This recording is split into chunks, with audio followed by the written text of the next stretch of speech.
I will let you, because I'm not sure how to introduce him because he has more than one name. I will let you introduce our wonderful guest that you've brought with us today. You've brought with you today, I should say. Yep. So Charles White, also known as Boston Black. Hey. Boston Black. You're a member of the Bulldogs. Yes, LOG and the Bulldogs. Gotcha. So I'm one member of the Bulldogs, LOG. Oh, I gotcha. Okay. Yeah, well, I love that. You know, I Veranette had sent me a link to, what was the song you sent me? I forget. I forgot which one I sent. But then I was looking at a whole bunch of your stuff from that era, and I love what's the song I said that I really loved? That I know, now I gotta look it up because Love Comes and Goes. Probably play that later. That's a story about a lot of fallen heroes. Yeah, that was a part of our group. Yeah, great track. I have a lot of questions for you, but you, sir, you have a show coming up. Correct? I do. I've been blessed to come from Boston to the Manchester area and get connected with the nightlife out here and do here what I love doing and what I did in Boston, which is promote the local artists. So the club formerly known as Panucci's, which is now 603. Yes. Yep. In my opinion, is probably one of the hottest nightclubs on the Strip. Shout out to Kevin. He has given me an opportunity to do a concept. I'm a concept promoter. Turn Up Tuesdays. Turn Up Tuesdays. One Tuesday a month, the end of every month, I bring a combination of local artists and artists from either Boston, Connecticut, where have you, down and spotlight that talent. That's awesome. Yeah. I like the sound of that a lot. Yeah, so this August 31st, Turn Up Tuesday, we got a lot of the heavy hitters from out of Boston who will be coming down. Sandro Castro, Gandhi Quiggs. We got a local talent that's amazing. A young lady by the name of Unique Harmony. She has a voice of an angel. So it's going to be fun. I've seen her online, I believe. That name's super familiar to me. Yeah, she's amazing, her voice. This will be the first one? This will be the second one. The second one, okay. Excellent. Yeah. So you said you called it concept. You're a concept promoter? Yeah. So my thing is, you have an establishment.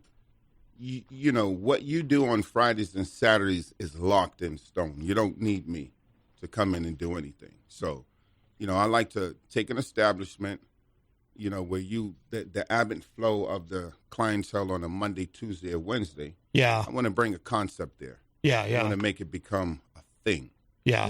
That people look forward to. I got Work It Wednesday coming in October. What's it called? Work It Wednesday? Work It Wednesday. For better or worse, on radio, if you got what it takes, you're a twerker, you come out and you work it on Wednesday. Yeah. Nice. And we give them $300 prizes to the best twerker. Oh, very cool. Awesome. Nice. Concepts. You're obviously, you're from Boston. Have you done other concept promoting here in New Hampshire? This is my first in New Hampshire. Okay. I've done elsewhere in New England. Boston was my hub. Yeah. That was my home base. So I had a couple different places that I did these things at. Yeah. And it's just once a month, give you that taste, that hunger. That you got something to look forward to that one Monday, Tuesday, or Wednesday a month. Excellent. I like that. Absolutely. I like that a lot. We have a call. It's Christian, and I just want to give big props to this man because he's supporting local artists and he's revitalizing the local nightlife scene out here. Thank you. Absolutely. Of course. Well said. Christian, also known as DJ Reckless, and he's, very active in the scene here. Nice. He's got a bunch of stuff coming up. He was, when I told him you were coming on today, he was excited. I said, call in. Awesome. Actually, he was more like pouting.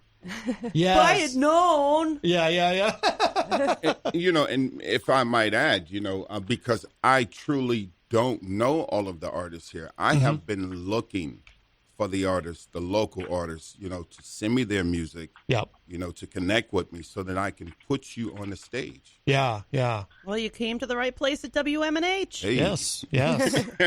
Absolutely. Christian might have some suggestions. Link with Oh, me. of course. Actually, I think him and I know a lot of You probably mutual people. You probably do, yeah. I think I ran into him Saturday. I was downstairs at Panucci's, or 603 now. You with Curtis. did. Oh. I remember now. You did, and we dapped it up, and we you good. said that we'll link.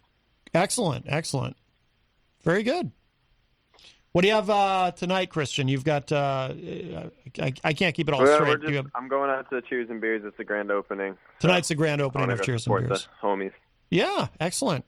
Outstanding. All right, very good. Yeah, thank you guys. Keep it up.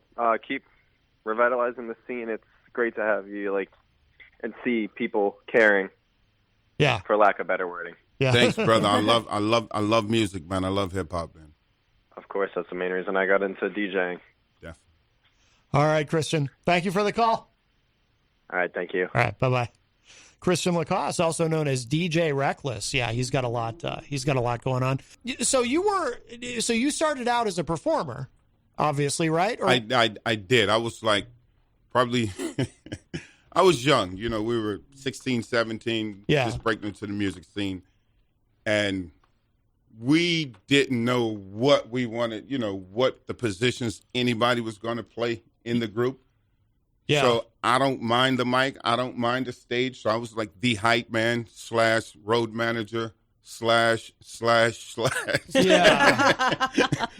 Back in the day. When sticking stickers and tape decks. So did some stuff in the studio, that we took home and let mom listen to, but it was always fun to be on the stage. I think it's cool that your mom could listen to it. Yeah. Yeah, not all Seriously. parents are supportive, that's for sure. That's awesome. Were you in a group that did harmonies or No. What was your rap. Your rap? Okay. Strictly rap. Our first album, national album that came out was entitled Life of a Kid in the Ghetto, released on PWL Mercury Records. In fact, we were the first rap group. Wow. Yeah. And they went on to become one of the biggest labels in hip hop. They bought Island, they bought Def Jam, they bought this, they bought that, and the rest is history. But, we were that breakthrough group who were their first rap group. Wow. Were you, did it change at one point? Am I reading this correctly? Was OG into Bulldogs and then it just became to Bulldogs? So we kind of split after a while. Yeah. So the group itself was OG and the Bulldogs, and Ed came out with his first album. Then each individual member would then go on to do his album, which they did, the Bulldog album, and then okay. It was like a Wu-Tang movement back then before it was considered a movement. Oh, okay. You know what I mean? Yeah. You got the first guy who gets through the door, holds the door open, and brings the rest of the crew in. So you guys were kind of the template for that then, or at least in Boston, right? In Boston, we was the first group aside from Keith Elam. Okay. Gangstar. Yep. He left the group. Props. Wow. Major props. He moved to Brooklyn. Okay. And took the Gangstar movement to Brooklyn. I honestly didn't know he was from. I'm familiar with him. I didn't know he was from Boston. Everybody thought he was from Brooklyn. Yeah. He's from Dorchester, Keith Elam. I'll be damned. Yeah, he's from Dorchester. I grew up with him. Wow. But that's how it was. Back then, it was get through the door, and bring us with you. You have a group of guys who all have individual talents. Yeah. Ed had his talent, Smooth Ice G, who's now known as Flaquito Chulo. He has his own talent. Bulletproof has his own talent. DJ Cruz has his own talent. Acting Up, was Darren, he went on to Hollywood to make movies, and come back to make, records. It was a movement. And we didn't realize that that's what we were doing, but it was a movement. Now, do you use the name Boston Black for everything now, or? I do. Okay. I do. But you weren't using that name back then, right? It was just Black. It was just Black. Gotcha. The name Boston Black, there's a story behind that. Oh, okay. you'll have to read my biography. Oh, okay. We're giving the plug. Well, yes, I'm glad you mentioned that because seriously, talk about that. Yeah, Veranette, when she messaged me, she said you're writing his bio. Yep. Yeah, that's and it's going to be a very interesting story. Like I feel it's going to be a type of book that you're going to pick it up and finish it that night because there's so many different things discussed in the book from the start, not just the music, but his life story. That's awesome. I'm looking forward to that. Yeah. Well, give us something. Maybe a little teaser. Give us a teaser, yeah. Like what? What was something that you can share that was interesting that you found out, Veranette, when in starting to gather the information? What was something that was like, really? Well, you know what? It's funny because when we're talking about the federal prison systems, Boston Black was involved with a lot of that, and it's almost like a Shawshank Redemption kind of thing. Really crazy what goes on. In the prison systems and how it's really, what do you call it? A society within a society. Society within a society. Okay. But some stories about that, which I guess too, when you got into the religion part and, it's just so many different things that you'll see once you read in the book, people he's met, some mobsters. Really? Yeah. Interesting. So, and just how he was involved with that and how things are, like you could be in one federal prison, let's say Texas, and then be transferred to Colorado, and then all of a sudden now be part of that group there because they already send a message like he's okay. To be wow. The kites that fly. The kites, yep. Interesting. So, yep. Interesting. The kites that fly. You really get an in-depth view of like how that works. Yeah. Okay. Now, how did the two of you connect for this project, for the biography? We actually met randomly. It was so random. We were at 603, and then he was speaking about how you wanted your story to be heard, and then I happened to mention that I did freelance write for Manchester Inkling, and I got involved in a couple things with that, and then I had him read a couple of the articles, and then we just took it from there. Okay, awesome. Yeah. Very cool. Yeah, you know, if I might add, the LOG and the Bulldogs documentary dropped about a year and a half, maybe 2 years ago on Amazon. Yeah. And I was next in that series of documentaries. And for whatever reason, I was sharing my thoughts about the documentary with somebody. Yeah. And overheard that she was a writer. Oh. And that she was not just a writer, but like her work has gone abroad. Yeah. And as much as I think I can write, I've written a whole bunch of little manuscripts that I've never done anything with. Yeah. And when I seen, the professionalism that she put into her writing, now I guess the cat's out of the bag. People know that I didn't write the story. Right. So I came to her and I said, listen, I showed her what we had did. Yeah. Our group's history. I was totally honest with her about my history. Mm-hmm. And the reason why I had to get honest with her about it because I needed to spend time talking to her about the person that she was writing about. Okay. That makes a lot of sense, yeah. I have to. And I don't mind sharing my story. It's truly not a story of redemption. It's just it's a story of, bad things happen to good people. Yes. Yep. When you talk about redemption, then, everybody gets spooked out because they think it's a religious book. This is a story about bad things happening to good people who are in the wrong place at the wrong time with the wrong group of people. Yeah. So in order for me to get that story out, I needed to go deep down inside and I need to be honest with the person who was writing this story. Yeah. Because there are so many people who have great qualities. They're lost in the cracks because they're afraid to tell their truth. Yes, that's very, very true. They are so afraid to tell their truth till they get lost. Mm-hmm. They don't know what's out there. And I'm the first person to tell you. I went to federal prison April Fool's Day, 1990. Okay. I came home. You ready? Yeah. Halloween 2008. Okay. In doing so, while there, I have a business degree and a psych degree. Wow. Got myself out of prison, became a paralegal. I can't practice, but I took the 2-year course. No kidding. Got myself out of prison. I'll be damned. Wow. While out, I went to school, became a medical assistant, got my LPN, and went on to manage some of the biggest departments in the kidding. biggest hospitals in Boston. Wow. And then went back to teach at the very school that I graduated from. No That's kidding. awesome. Wow. Why? Because I had to share the truth. Yeah. And I taught this truth to people who are just like me, who are hiding in the shadows, afraid to tell people. That's my story also. Yeah. Again, it's not a story of redemption. It's a story that you cannot allow your past to dictate your future. Sounds very much like a survivor story. Yeah. And that's where the gap came with Edo G and the Bulldogs and me. That's why you see the first 2 albums, you see me there on the cover. Everything afterwards, I'm vanished. Oh, okay. So my story is to let people know what happened. Oh, I gotcha. That's awesome. I That's gotcha. a really great thing to share. And we're back together. Every member of the group, with the exception of Scientific, bless his soul, who passed, Okay. 30 years later, still doing music.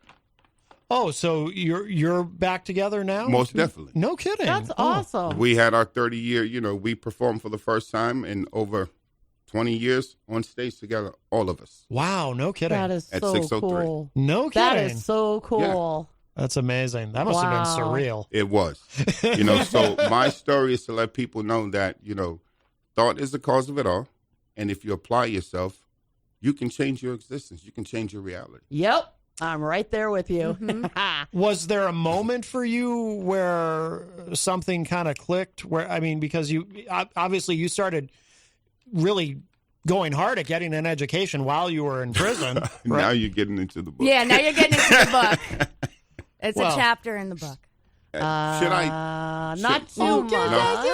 I think we teased Okay. enough on the. So, that's the book. I'm See? Yeah. So don't you want to read it now? I do. See? Big time, right? Yeah, I'm a healthcare professional. I own my own I healthcare love that. agency. That's awesome. And I don't mind telling people my truth because I don't want people to hide. I don't want people to be afraid. Yeah. I don't want people to think that they cannot succeed. Do you think the fact that you became a healthcare provider played a role in being able to be open about your story? No, Not at all? no. Nope. See, I was wondering just about taking care of others, if that makes it easier for you to. It had nothing to do with it. My core is good. I come from a very great core. Values that my grandma. Oh, no. I didn't mean that. I think no, I no. said it the wrong way. No. I understood exactly what you're saying. Okay, cool. This is the story of bad things happening to good people. It's always been there. I diverted. I made the wrong decisions. Not society, not the system, not the color of my skin. I made the bad decision. Yeah. And knowing that, I fixed it. And it's basically showing too, because technically, and it would be mentioned in the book, but how anyone, because if you think about it, it's not just gang members in the prison systems. You got people like Bernie Madoff, or this, that screw people over or do something wrong. It could just happen to anybody that just makes a bad choice in life. And if you think daily on how many times a day you have to make choices, Yep. there's always going to be one that might not be the best. Yeah. And even if it doesn't, land you in a federal prison, Yeah. it could affect some money. It could be a negative, and so Yeah. it's just the choices that you make throughout Yeah. life. Absolutely. What? So, but we're pushing for the book to be, we're going to self-publish, but Oh. pushing for January 2022. Okay. Is it done? No, we still got plenty more to go. So I basically we kind of just have conversation. I record everything like how I would with interviews. Yeah. For, when I would do the journalism. and basically certain keywords would pop out, and I'm like, oh, that's going to be a chapter. Boom, and we're going to separate it out. Yeah. But right now, it's just all conversation. Yeah. And then I'm there to pull out different information and questions. You are seriously the Renaissance woman. You are our Renaissance woman. I love it. She doesn't play. There's nothing that she can't do. It's a lot easier to try and figure that. There's nothing you can't do. Thank you. Healthcare, promotions, bartender, writer, Dancer. autobiographer now, or biographer now. Yeah, dancer. Yeah, you got it all. So, but it's like I said, it's gonna be a really gripping story, and what I want, and I definitely feel that I'll be able to portray definitely what Charles wants to bring out in the book. Yeah. But like I said, as you're reading through, to not want to put it down. Yeah. Yeah. So, and finish it. And it's not going to, I don't want to make it like a real thick book or whatever, but enough where it's like, the chapters are shorter, just so that it's like, oh, okay, now on to the next thing. But Yep. it's still picking up, building that momentum. No, So. I get you. Charles, is this like therapy for you when you sit down with Veranette and you tell, because when you were talking about telling your story, how it was important to you to share your story, and some of the verbiage you used, it reminded me of someone talking about going to therapy. It's ironic that you asked that question, in combination with the first caller who called in. Yeah. Yes. EZG. Yeah. Eric. It's yes, to answer the question, it is therapy, because I had a conversation last night. I was at 603 about the writing, and somebody says to me, well, why don't you just keep doing the DVD series? I said, because the men and women who I left behind in federal prison, they don't have Amazon accounts. I want it to be in print so that it can reach them. Oh, yeah. So they can reach them, so that they can know that is not final. Right. So when you ask the question about whether or not it's therapy, most definitely, because she's given me the opportunity to express those thoughts, to let people see the steps that I took to make it possible, and to get it out in bulk to people, as opposed to me sharing these thoughts with people at a cookout. Right. Or over a beer. Right. I don't have to know you to read my thoughts, and it becomes helpful for you. Mm-hmm. It's therapy for me because I'm talking about it. I'm not a powder keg giving off sparks. Yeah, that makes sense. Yeah. You know what I mean? Yeah, absolutely. That's a great analogy. Yeah. I'm releasing it, that pressure. Yeah. And going back to what the original, that caller, mental health is not a topic that's discussed among the rap community, or even in the urban communities, be them white, black, or Hispanic. Yeah. Depression, mental health, it is real, and it affects all of us. Yes. Whether you realize it or not. As a kid, I was classified, he has he's hyperactive. Well, that's ADHD now. Right. Yeah. Yeah. And if they could have given me medication back then, I'm sure they probably would have. Mm-hmm. And then being away in isolation for so long, the depression sets in. The wondering, what did I do with my life, sets in. Oh, I bet. Those questions begin to kick in. The rumination. The self-doubt, all of it. Mm-hmm. And when I applaud that gentleman who actively seeked help. Yes. Because a lot of us don't seek help. Here's what men do. We transfer emotions. When we're in pain, it comes out aggressive, anger. Mm-hmm. We're PO'd. And people are like, what's wrong with him? But what they don't know is that deep down inside, there's something going on at the core that I'm afraid to talk about. Right. Because if I discuss it, I'm going to be looked at as though I'm a cuckoo. Yeah. What's that expression? Anger is just sadness stuffed down or something. I don't have that quite right, but there's an expression about that. I think it's gotten better, though, right? I mean, just broadly in terms of the stigma. Like, I struggle with depression, and as do I. Yeah, and so many of us do. And 10 years ago, I wasn't. I mean, I never would have just openly said that. You know what I mean? I tried to hide it. And probably not much longer than 10 years ago, I tried to even hide it from myself. I wouldn't even admit it to myself that I had a problem. I would try to tell myself, no, I'm fine, I'm fine. But now I feel comfortable openly speaking about it because, well, there's millions of us, who struggle with You're this. not alone. So, yeah. And if you look on your, I don't know where it came from, but all of a sudden now it's just all over my Facebook feed. Like if you suffer from depression, you're not alone. Yeah. Before I had to be honest with myself about it because it pushed my family away from me. Yeah. Here I am, 6 foot. I was bigger than this. Bald head, black guy.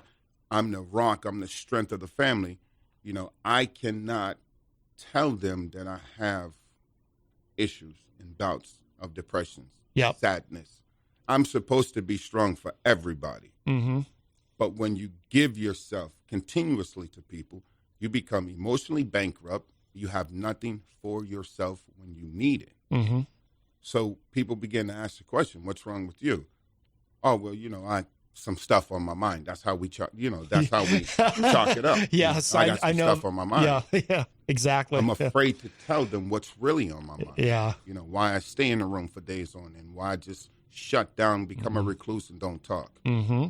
Because the weight of the world, I feel it. Mm-hmm. And it's stifling me. My chest, Yep. I can't breathe. My hands, I get sweaty. My anxiety is elevated. Mm-hmm. People don't understand that. So Yeah. now all of the celebrities, and here's the funny thing, we're common folks. Now the celebrities are talking about it. It's become a thing now. Yeah. Where people are coming out of the woodwork, laying down their careers and saying, I need to deal with my mental health. Yep. We couldn't do that back then. Right. So there's progress. There is progress, and I like it. But you were saying in terms of in terms of the hip hop community, there's no. Well, is there still a stigma there? Of course there is. Yeah. Of course there is. Yeah. She and I were talking just yesterday. And I'm going to take it away from hip hop for a second. Sure. And I'll tie it in later. Kurt Cobain. Yes. Janis Joplin. Jimi Hendrix. We're talking about kids who had nothing and all of a sudden became somebody. Yeah. Mass amounts of money. So here's what happened. People come out of the woodwork. Mm-hmm. Those people feel entitled. I need you to do something for me now. Mm-hmm. I need you to help me out. That's pressure. I'm your long lost cousin. Yeah, Don't you remember me? Yeah, that's pressure. And now you have the guy over here who's supplying you with drugs, right? Yeah. You have all of the resources now to buy these drugs. Yeah. So when that pressure from the outside gets too much, drugs become your friend. Mm-hmm. Alcohol become your friend. You self-isolate and indulge. Mm-hmm. And here comes the explosion when the overdose comes. You know what people say? Yeah. He was a junkie. Yeah, he was an alcoholic. No. They didn't look at what happened prior to that. Right. Same thing applies in the urban community with hip-hop. Here's kids from the ghetto. Their hobby becomes their bread and butter. Mm-hmm. So now the pressures from the friends, from the gangs, from the families, all of that now, boom, just jumps right on them, right? The pressure. That makes sense. Yeah. So what happens now? Self-indulging in drugs and alcohol, Yeah. right? Sitting by yourself saying, damn, all these people, my phone is blowing up. My inbox is blowing up. Everybody feels like I owe them something. Yeah. Do you know how depressing that is? I've never heard anyone explain it this way before, but it makes perfect sense. People don't look at it. The way that you explained, what happens when, all of a sudden you've got money, you've got celebrity and all that. I'd never heard anyone explain it quite that way before. And, I think too, you mentioned Kurt Cobain. It's, I think people who've never struggled with depression, with because I think everyone gets depressed at some point, but, there's a difference between clinical depression, whether it's a chemical imbalance in the brain or whatever, and the kind of depression that anyone can experience, say, after the loss of a loved one or something. But I think people who've never experienced clinical depression and don't have any direct experience with it, from their standpoint, they can't understand. And it's not their fault. It's that they don't know how it feels. They don't understand why anyone would be sad for no reason. You know what I mean? Yeah. Because when Kurt Cobain killed himself, all these people would say, this doesn't make any sense. He had money. He had fame. He was on top of the world. He was at the height of his career.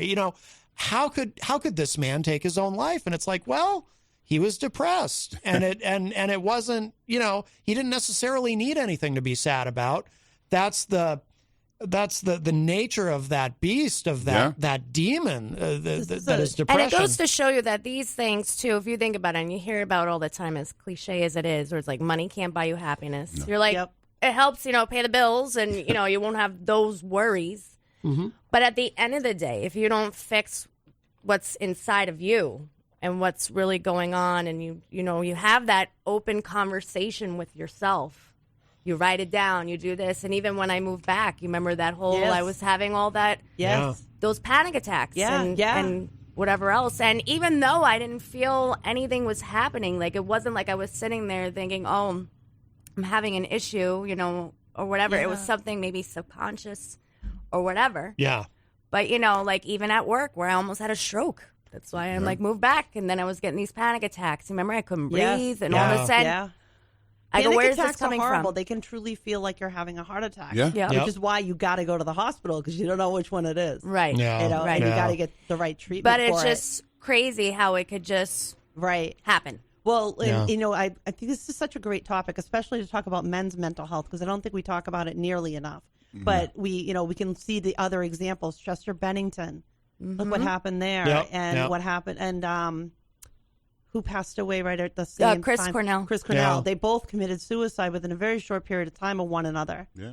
And that depression is I think the word that came to mind was that people who have never been that depressed can't think that way. Right. So they can't understand it. It's like somebody will say that, I don't understand how that person can hit that child that way because I'm not capable of thinking that way. Right. If I've never been that depressed, never clinically depressed, I'm not necessarily capable of thinking that way. It's not a bad thing. It just means I can't relate to it. Right. Yeah. So I need to not try and just relate to it, but just be there for that person. Yep. Yeah, exactly. Yeah. You got to do an audio version too. Definitely. You absolutely well, we were actually discussing. Remember, I was discussing that with you because I'm like, I don't know if you would want to have you actually telling your own story, like reading the book and doing the audio, or if you decided to pick. Oh no, someone should do else, it. But... You should totally do it. Absolutely, you should totally do it. I'll try to do it in a Morgan Freeman voice. You don't have to try. You got a great voice already. Thank you. But for a shout out to those of us who have little vision issues. I live for my audiobooks, and I love it when it's the person that it's about reading it.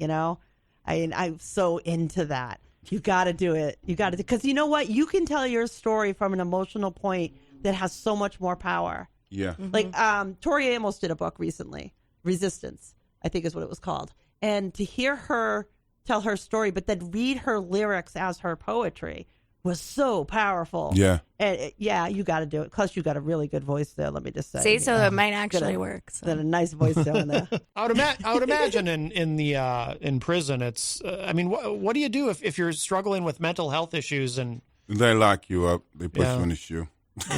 Yeah, that's what I figured. They put you in a special housing unit. They actually make it worse because then they isolate you. Yeah. Right, and they take all your clothes away and they put you in a paper outfit. Depending on the extent, it depends on, the incident. Yeah. So if they put somebody there, does like a mental health provider come and talk to them throughout the day, or are they just stuck in isolation? No. So while there, because I have a degree in psychology, they took... In prison, it's just like, you have everybody's basically there from a variety of professions. Yeah. So if you have a particular skill, You just show proof of this skill, and then you can take this training that they had. It's called a suicide companion. Okay. So I was a suicide companion. When they would have an active suicide watch, we would take turns to watch the individual. If this person is actively on suicide watch, then he or she has nothing but a paper gown. Wow. And just a blanket. You're not allowed to, a mattress. You're not allowed to pass anything back and forth between them. They're in a glass cell, plexiglass cell, where they're being observed. But at the end of the day, that person truly doesn't get any treatment. They're just watched for 72 hours. Okay. And the doctor will come down and you're going to stay in here until you stop doing what you're doing. Jeez. But there is no true intervention. There's no treatment. There's no programs or anything. So wow. You're screwed, basically. And hopefully, too, once the book comes out and maybe this becomes popular, I'm always looking on looking on the horizon. Yeah, but the awareness of this, and maybe things can happen now in the prison systems to fix these things that are coming to the forefront. Because, like you said, at the end of the day, you're still probably, even if a crime was committed, stuff. But if the help isn't there, how can anything be fixed? And then you get angry when people commit the same crimes again or do the same things again because I'm glad you said that, because it actually reminded me of something Maddie and I talked about fairly recently, and that's when we all sit there and when most people sit there and go, oh, if you ever need something, I'm a voice, give me a call, I'll be right there. But how many people are really there when the person calls that doesn't get mad at them? Why you bother me? I had to run home. Why is that going on? Why is this going on? Are you really there, or are you yelling at them and poo-pooing on them? When you know what I mean? If you say to somebody, "I'm going to be here for you. I'll listen." Be there. Don't get mad if they ask you to. Right. But I think we fail each other because we're so quick to get angry over this or that. Oh, I missed this or I missed that. That we don't stop and go, oh, yeah. Because, when we do that is after they're gone and we're at their funeral and we're going, gee, I wish they'd said something. Right. Well, they probably did. And you probably weren't all that receptive. I would really want to know how all of these things that you've done incredible things in your life, and you've gone through a lot of things. I see you as that survivor. How does that come out or come into play in the music that you're creating? Well, or does it at all? Is your music more of an outlet? I more so guide the artist. I'm that person who give that artist the outlet. You're more into the management side at this point, right? I'm the back room guy. Yeah. But you'll see my names on the flyers. You'll see me on the stage. When you look at somebody though, what's that?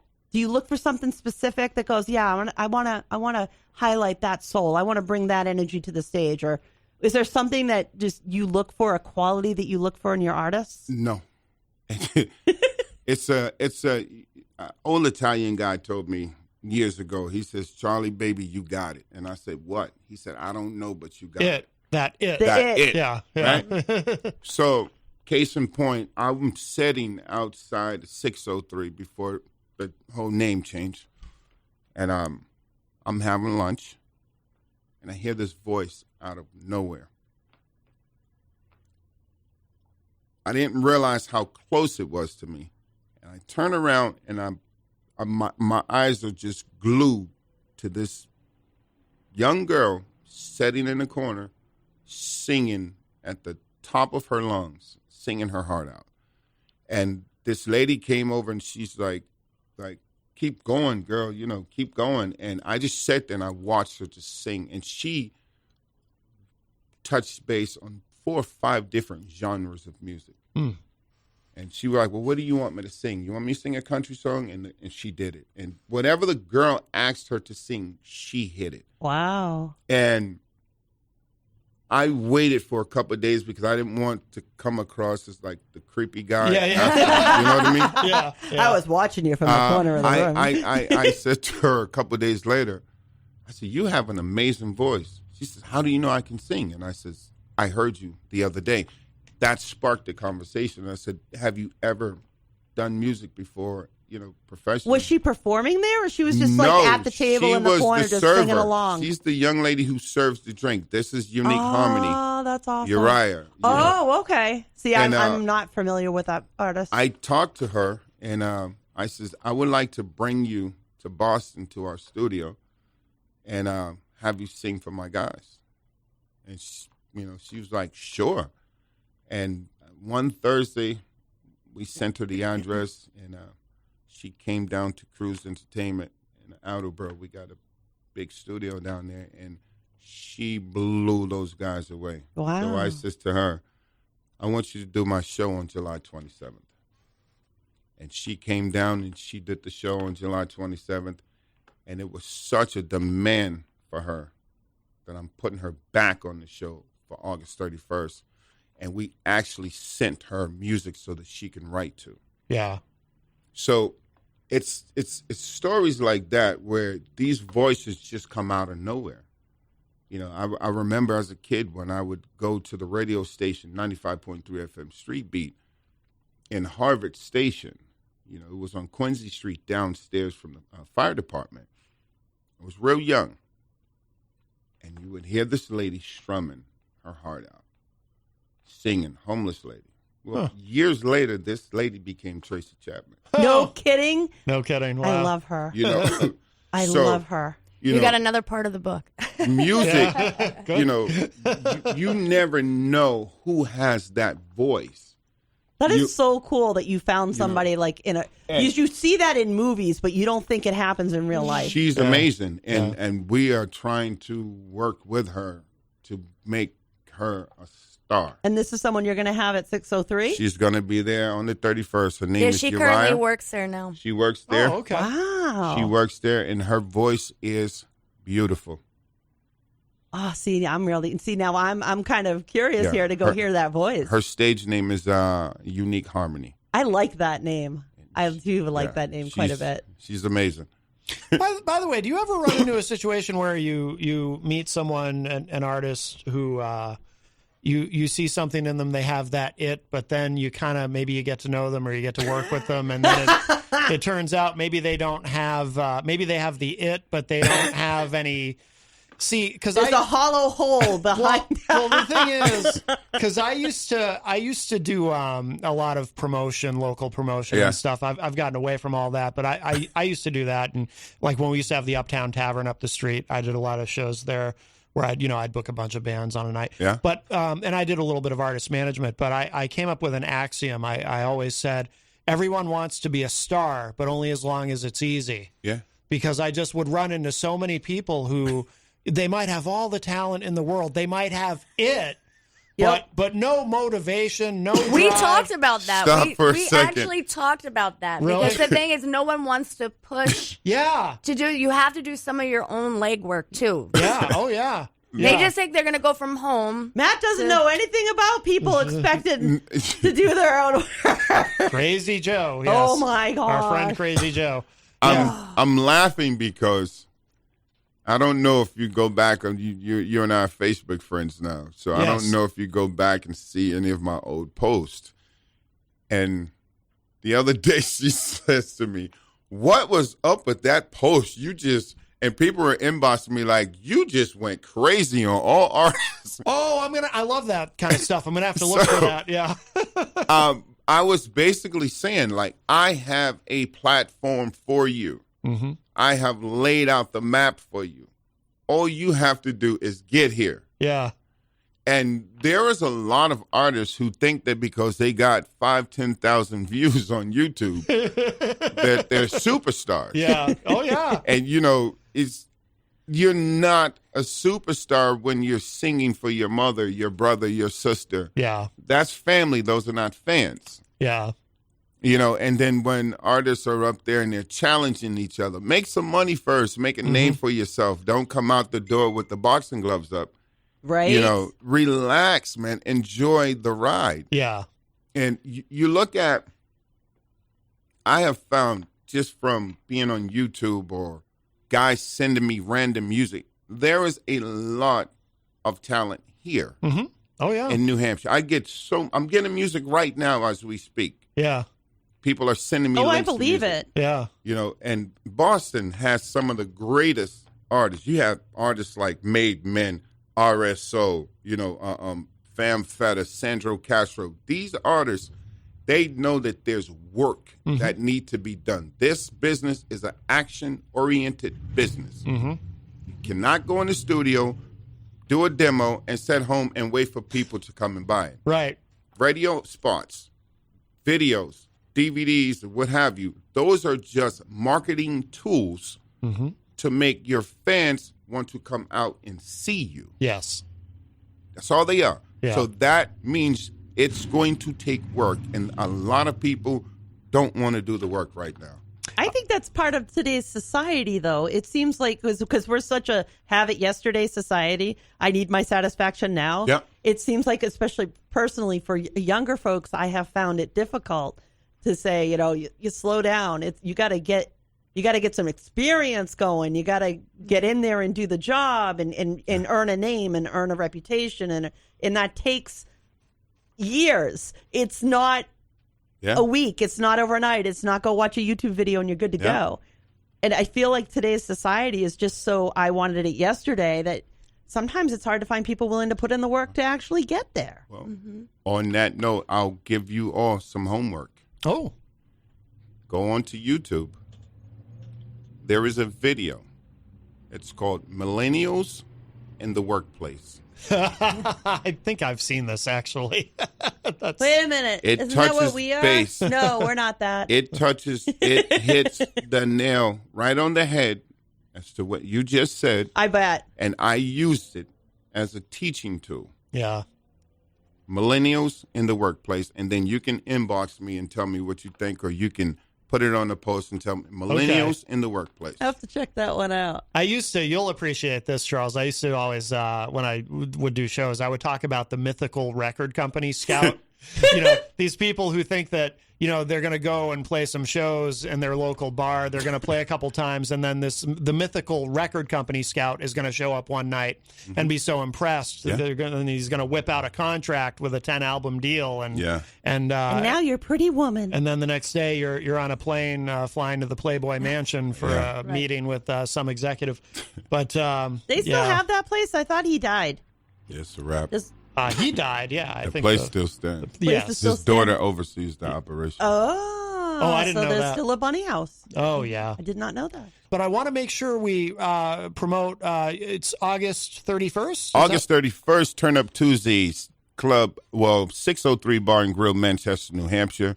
Come out, turn up with us on that night. Doors open at 8 o'clock, 21 and over. Excellent. What about for people who don't like turnips?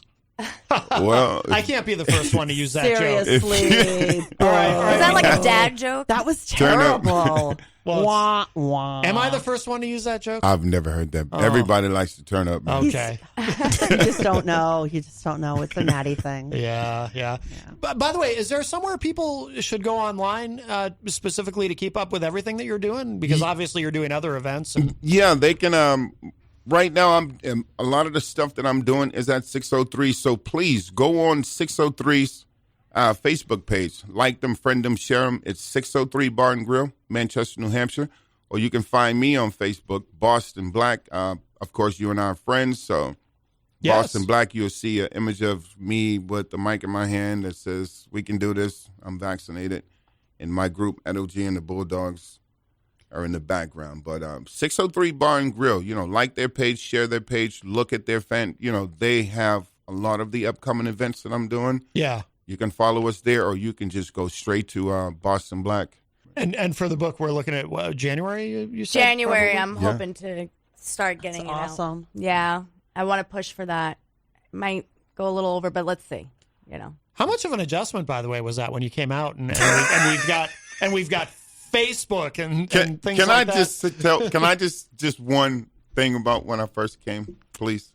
No, we got to see. I think it's the funniest. Oh, no. Oh, let him. Come Sure. on. It's going to be I want to hear it. the one Okay. story. Come on, please. Like, okay, so Bluetooths. You know the things you put in your ear? Bluetooth, yep. I had never heard of him, never seen him before. And I was on the platform at Downtown Crossing. I know where this is going. Waiting for the train, and everybody was talking to themselves.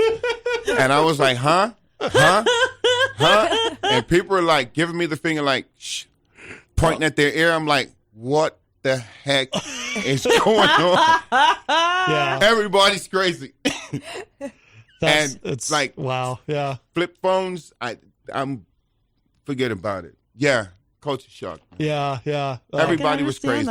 That's great. I especially appreciate that because to this day, it is the year 2021, and I still haven't gotten used to seeing that. When I see someone just talking, like I wonder, is that person crazy or do they have a Bluetooth in? Because around here, you can't. Yeah, you here can't we are sure. talking about mental health, right? Oh, no. And here we are talking true. about being tolerant with mental health. Yeah, Like, listen to this one I was over so here. freaked out by Listen to, oh, God, right? Oh yeah, that had to be wild. Huh? Something's in my head. Charles, All right. Boston Black, thank you so much, my friend.